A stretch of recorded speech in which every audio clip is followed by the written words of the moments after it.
What I'd like to do now is to turn to prominent exemplars of the Masoretic texts.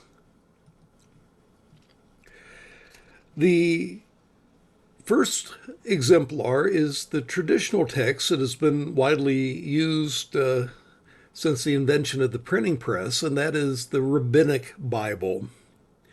The Rabbinic Bible is the first printed edition, as opposed to hand copied edition, of the Hebrew Bible. It was put together by Jacob ben Chaim in AD 1524 to 1525, and it was made possible by Gutenberg and the invention of the printing press. And anyway, it's the first printed edition of the Hebrew Bible. It allowed the Bible to be distributed much more widely. And it became the usual basis for the Hebrew Bible and translations of the Hebrew Bible until 1927. So this has been a very influential edition of the Hebrew text. Now, in modern times, the most important copy of the Hebrew text is the Leningrad Codex B19A. It's in St. Petersburg, so nowadays you could call it the St. Petersburg Codex B19A or Codex Petropolitanus. But in any case, it dates to around AD 1008, and it constitutes the oldest complete Hebrew Bible. And it's found in the St. Petersburg or Leningrad Public Library in Russia. It was vocalized, put on the vowel points, by Moses ben Asher. And in our previous lecture, we mentioned that the Ben Asher family in school was considered the best of the Hebrew tradition. And this is a Ben Asher text. It's actually signed that way at the end of the book. And this then, being the oldest complete copy of the Hebrew Bible, became the basis for standard critical additions to the Hebrew Bible. Now, the next most important manuscript is the Aleppo Codex. It dates to the first half of the 10th century, roughly 925 AD. Originally, it contained the whole Bible, but sadly, the Torah is now missing. For a long time, it was kept in Aleppo, Syria, where it was jealously guarded by the leaders of the Jewish community there, so much so that they wouldn't allow outsiders to have any access to this wonderful manuscript. They did allow in 1887 a scholar by the name of Wicks, who photographed one page of the book of Deuteronomy. Unfortunately, that one page that he photographed was the only thing that we have left of it. Because, as it turned out, there was a riot in 1948 after the UN declared that there would be a state of Israel. And in response, the Arabs in Aleppo area rioted, burned down the synagogue, and it was originally thought that the whole Aleppo Codex was lost. But later, the scroll of the prophets and the scroll of the writings showed up in Israel. So apparently that survived, those two parts of it survived the fire, though the Torah scroll appears to have been destroyed. Well, anyway, this manuscript has come to be used in a scholarly text critical project for the prophets and the writings. It's been being worked on in Israel nowadays. Now, there are other manuscripts that we could mention. The oldest dated codex or book of the Masoretic tradition is Codex Kyrensis, uh, which contains only the former and latter prophets. That dates to around 825 of the Christian era. And then there are fragments that came from Egypt in what are called the Cairo Geniza fragments. A Geniza was a place for storing away old manuscripts. And in the synagogue in Egypt, there were some 25,000 manuscripts and fragments of manuscripts that were in a synagogue. It was a very large collection. It was donated to Cambridge University. It was discovered by the West, at least, in the 1890s. And some Hebrew Bible manuscripts were found among these fragments, some of which appear to reflect Proto Masoretic tradition.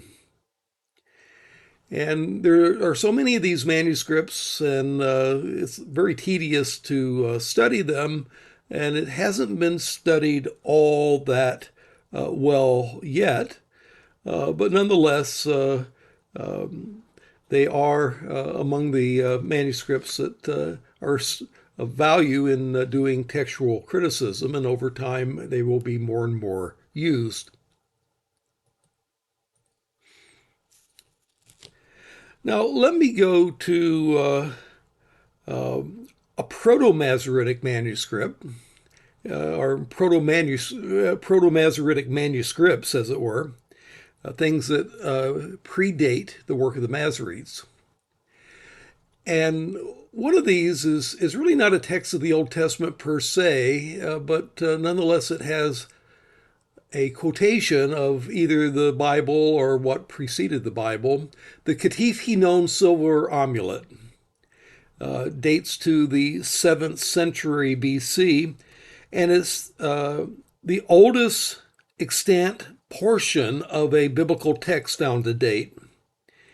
The amulets date, according to archaeologist Gabriel Barkay, to around the 7th century BC, which would be around the time of Josiah or around the time of Jeremiah. And it consists of two silver plates with an annotated version of the priestly blessing of Numbers chapter 6, 24 through 26. May the Lord bless you and keep you. May the Lord make his face shine upon you. It was discovered in 1979 during an excavation in Katif Hinon, which is in the vicinity of the Hinnom Valley of Jerusalem, directed by Gabriel Barkay. It was buried in a tomb along with a corpse, showing the positive influence of Josiah's reforms and belief in the afterlife. And basically, it was a prayer for the well-being of the dead. May the Lord bless you and keep you. May the Lord make his face shine upon you and be gracious to you. The Lord lift up his countenance upon you and give you peace.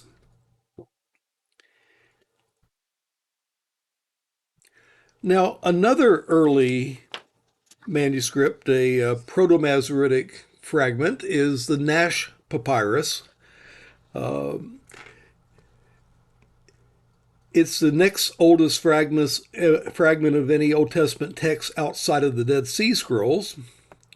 And the fragment is a addition of the Decalogue or Ten Commandments, though it mixes together the texts of Exodus 20 and the texts of Deuteronomy chapter 5. And it also adds the Shema, Hear, O Israel, the Lord our God, the Lord is one. Originally dated to the 1st or 2nd century AD, but since the discovery of the Dead Sea Scrolls, some scholars, including Albright and Frank Cross, wish to push it back as early as 100 BC.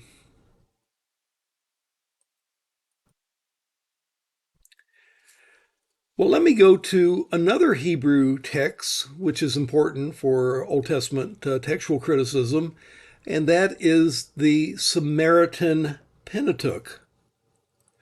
The Samaritans preserved the Pentateuch independently of the Jews. It turns out they only accepted the Pentateuch as scripture. They didn't accept any of the books of the prophets or the writings, but they did preserve the Torah.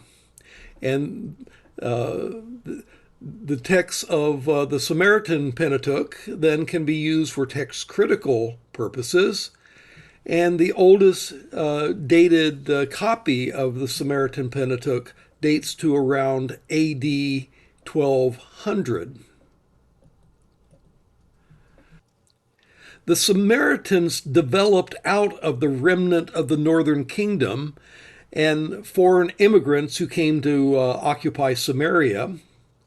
At some point, exactly when is debated, they broke away from mainstream Judaism and rejected from the canon all books except the 5 books of Moses, the Pentateuch. A small community still maintains their tradition around Nablus in Israel. Previously, it was known as Shechem, where the best and oldest Samaritan manuscript is guarded by the community and until recently unavailable to biblical scholars. In more recent years, they become more open to outsiders and scholarly analysis of their texts. Well, the existence of the Samaritan tradition, which is non-Masoretic, was unknown in the West until 1616, though early church fathers such as Eusebius and Jerome knew of it. And a copy was bought in 1616 from the Samaritan community in Damascus and taken to Paris, where it became the object of scholarly interest. Well, how is it that the Samaritan Pentateuch differs from the Masoretic texts? Well, it turns out that there are a considerable number of differences. There are, in fact, some 6,000 variants between the Masoretic texts and the Samaritan Pentateuch. However, most of these are trivial errors or variations of spelling that don't change the meaning. You might think of like honor, Honor versus Honour, the 2 different spellings. A lot of them are basically irrelevant to textual criticism. Only about 1,900 of these variants seem to have any significance to reconstructing the original text. Well, how do they vary, the ones which do show some relevance?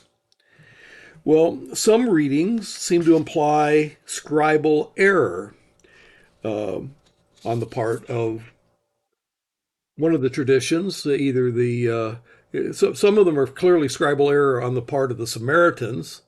Some variations or modernizations of the grammar by the Samaritans, making it more the way the Samaritans spoke later on. Some represent harmonizations, where they were harmonizing variations to fit what they think it should have said. Some add to their own theology to the text. So for example, some readings add the word Gerizim instead of Moriah. Well, later on, Mount Moriah came to be called Mount Gerizim, and so they reflected their later time period. However, in some cases, the variation may reflect a text that is superior to the Masoretic tradition, and so it is of value in textual criticism. So the main use of the Samaritan Pentateuch, scholars sometimes conclude that it contains readings here and there that are superior to the Masoretic text, especially where it agrees with the Septuagint against the Masoretic tradition. Also, some readings in the Dead Sea Scrolls at Qumran reflect Samaritan type texts. Now, most Old Testament textual critics believe that the Samaritan Pentateuch is not as good as the Masoretic text. In general, the Masoretic text is superior. However, if it agrees with the Septuagint, well, then it's often turned around. So it's assumed that the Samaritan Pentateuch is superior to the Masoretic text when it's in agreement with the Septuagint. But even if you just take all the major differences and compare them, it does prove that there's been no radical change in the text for some 2,000 years, because this goes back to a text that was originated in the years BC, long before the Masoretes, and even before the Septuagint existed, and yet it is not radically different than the tradition that's found in the Masoretic tradition. Let's move on to the Dead Sea Scrolls. The Dead Sea Scrolls represent a radical change and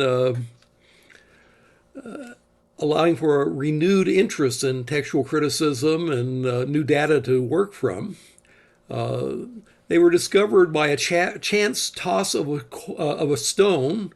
There were some Arab shepherds that were in the area. They saw some caves up on the top of a cliff. They decided, well, just for fun, let's throw a rock into the cave. They threw a rock and they heard what sounded like pottery shattering. This was in the winter of 1946 or 1947. And when they heard the pottery, that pricked their curiosity.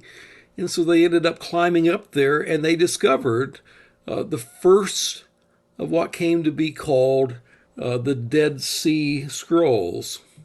This is a place called Qumran that's on the northern end of the Dead Sea. And it's a very dry place where manuscripts could be preserved for a very long period of time. And it turns out that these Dead Sea Scrolls represent the oldest extant manuscripts of the Old Testament. Now, there's other sectarian documents as well, but what interests us especially is the oldest extant fragments of the Hebrew Bible. First thing found was a complete Isaiah scroll, which is given the label 1Q Isaiah A, which means Cave 1 of Qumran, the book of Isaiah, manuscript A. There's also a B. And eventually they found fragments of every book of the Old Testament except for the book of Esther among the Dead Sea Scrolls. Why Esther was not found is a bit debated. It could be they didn't like the book and therefore didn't consider it canonical and therefore didn't have copies of it. Or it may be that those copies were lost in antiquity and simply not there by the time we found the Dead Sea Scrolls in the 20th century. But what is of importance for the Dead Sea Scrolls here is that these date about 1,000 years earlier than the oldest Masoretic manuscripts that we have. So it dates anywhere from the 3rd century BC to AD 70. And it has been used to correct what are considered errors in the Masoretic tradition from time to time. Example in Isaiah 53 and verse 11, they will see from the fruit of the travail of their soul. That's kind of King James's language, but the word see normally takes an object, and this manuscript has it. From the fruit of the travail of their soul, they will see light and be satisfied. It adds the word light, and a lot of the modern translations have adopted that alternative reading to the text based on the Dead Sea Scroll reading. Now, the good news is that the Dead Sea Scrolls have generally confirmed the reliability of the Masoretic tradition. And an article some decades ago by David Clark tried to show this, working particularly with 1Q Isaiah A and how it differs from the Masoretic text. And he compiled a list of differences. And at first it looks kind of bad because there's 1,403 variations between 1Q Isaiah A and the Masoretic texts in Isaiah. But most of those were, again, spelling variations or obvious scribal error on the part of the Dead Sea Scroll scribe. And so when scholars have studied it, in the scholarly edition of the Hebrew Bible, Biblia Hebraica Stuttgartensia, BHS, only 291 of those variations were listed in the scholarly apparatus as being of sufficient interest as to justify consideration. The other ones they thought were too unlikely or too irrelevant to the task of textual criticism. But of those 291 variations that were listed in BHS, Clark compared 8 modern translations in English, French, and German. And only 113 of those variants were used in any of the modern translations, either in the text itself or in the margin. So there was a Revised Standard Version, the New English Bible, a French translation, Traduction Écuménique de la Bible. My French is horrible, sorry about that. The NIV, the Bible de Jerusalem, Tanakh, which is a Jewish translation, into English, the Nachricht, which is German, the Bible in today's German, or La Bible in François Courant. Anyway, those 8 different modern translations, altogether, when you combine them, used only 113 variations found from the Dead Sea Scrolls. And it turns out that especially the New English Bible really loved to use the variants. But it turns out that only 40 of those variants were used in more than one of the 8 translations. In other words, if you get rid of the New English Bible that really threw them in freely, most of them were not considered that much better than the Masoretic text. In fact, the Masoretic text was considered predominantly better in almost all the variant cases. Only 40 times was it used in more than one of the 8, and only in 9 cases was it used by the majority of these 8 translations. Now, Clark comments on this in his article in the Bible Translator 1984. We've already seen that only 9 out of over 1,400 variants in the Dead Sea Scroll text of Isaiah have commended themselves to a wide spectrum of recent scholarly translators in 3 major European languages. This is a remarkable vindication of the general reliability of the Masoretic text, and is a source of encouragement for the vast majority of Old Testament translators who are not equipped to undertake independent evaluation of textual problems, but accept the Masoretic tradition as their normal translation base. The bottom line is the Dead Sea Scrolls have confirmed the general reliability of the Masoretic texts.